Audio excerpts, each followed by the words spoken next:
Hey guys, welcome back to another video of Impossible Mowers. In today's video, we're going to start the part 1 of getting this Sears Suburban running and driving. So without further ado, stay tuned.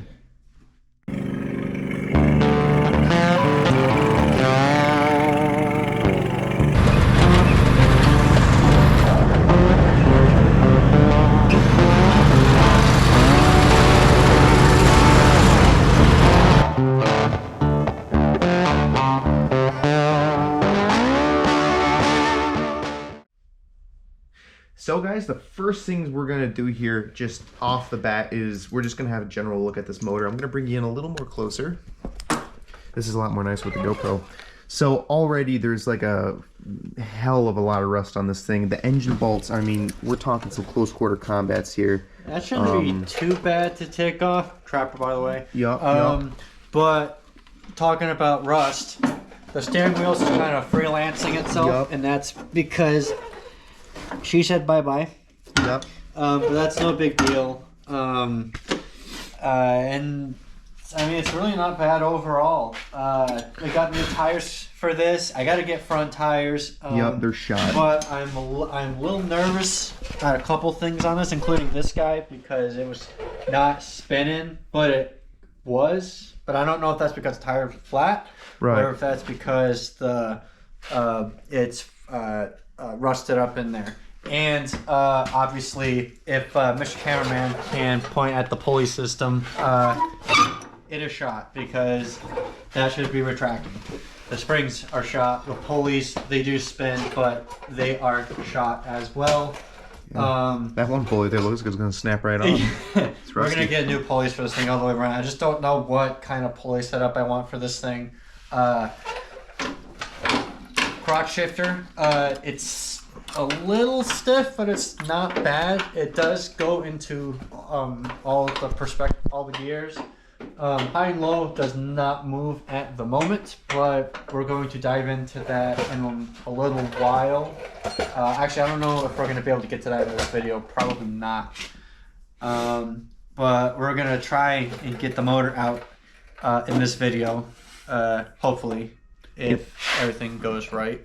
Also, if you guys, I forgot to tell you, this mower, this is my brother Trapper's mower. We picked it up on Facebook from what you saw in the last video. $125. 125. That's what I thought. I couldn't, when I made the other video, I couldn't tell, but I legit thought you were pulling my leg when you told me that. I did not believe you. Well, yeah, no, you wanted $125 for it, so we got it. And just in case you guys forgot, this is going to get a Predator 212 swapped into this thing. We're going to do this build right, and we're going to make sure that everything from the frame onto the grill, the hood, get some sort of a paint. Exactly. It's going to get refreshened.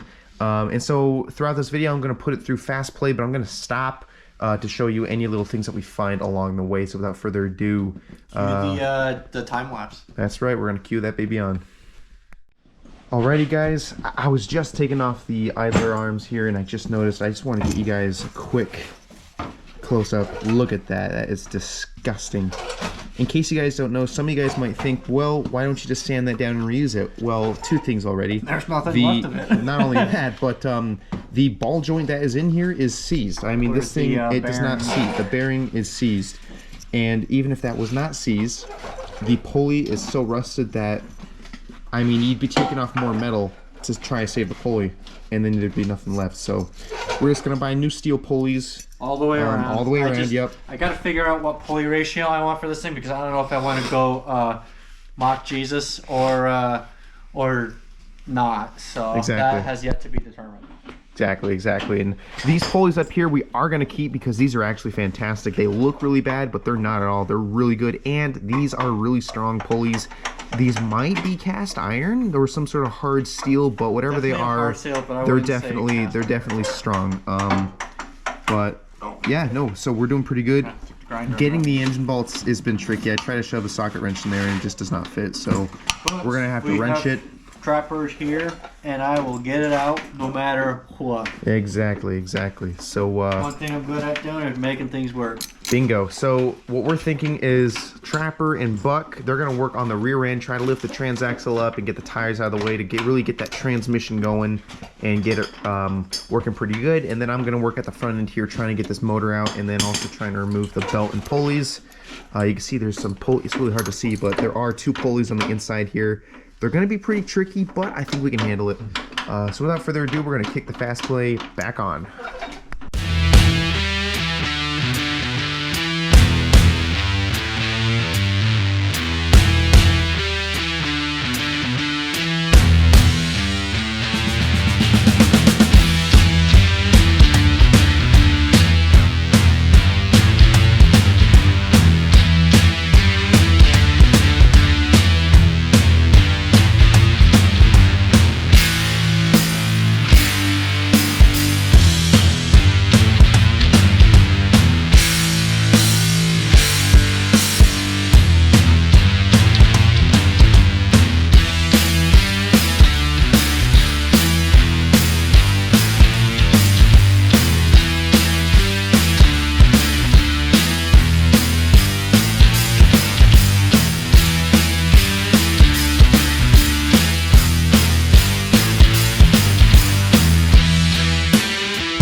Just wanted to show you guys quickly what we've done so far is we've taken off the pulleys and we've taken off this 1-engine bolt, which was a you know what to take off. But then I realized that when these motors came out, they had, I'm so used to the bolts where they go right into the block of the motor, which is what I thought this one was, but it appears to be that it goes down the hole and then underneath the motor right over there. Yeah, you can see there's a bolt that goes at the end of this, a little nut, and it's like a bolt on top, nut on the bottom, and that's what you used to do to have your, just like on the 140, that's what you'd have for your horizontal, right? Yeah. I'm shot today for your horizontal shaft motors.